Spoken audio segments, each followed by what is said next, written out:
Damikian din ha mga waktu di na tayo maunsin Allah subhanahu wa ta'ala in pagtawbat sinambok ipon bang apabila yan na siya pagbahasaw nadya sakaratul maut.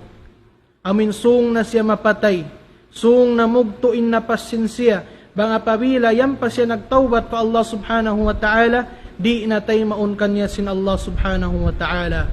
Sa sumagawa, hawakto yan pa innapas mo halom sin baran mo, yan pa inyawalihan mo halom sin baran mo, makulasog pa yung pamaranan mo pag us-us na ko pagtawbat pa Allah subhanahu wa ta'ala. Ayaw na ko tumagad, amin mabot pa waktu, di na tayo maunsin Allah subhanahu wa ta'ala in pagtawbat.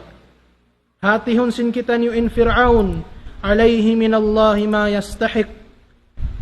In siya nakapagtawbat siya fa Allah subhanahu wa ta'ala, sa sumagawa in pagtawbat niya, suway na yaon din doon in napas niya hagunggungan niya.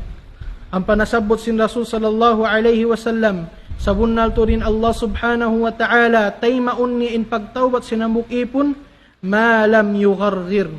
Ha, bang man, wayroon pa siya, amin miyabot maun panadya, amin yughargir, amin din doon ni napas niya, ha? Doon ha, gunggungan sin siya.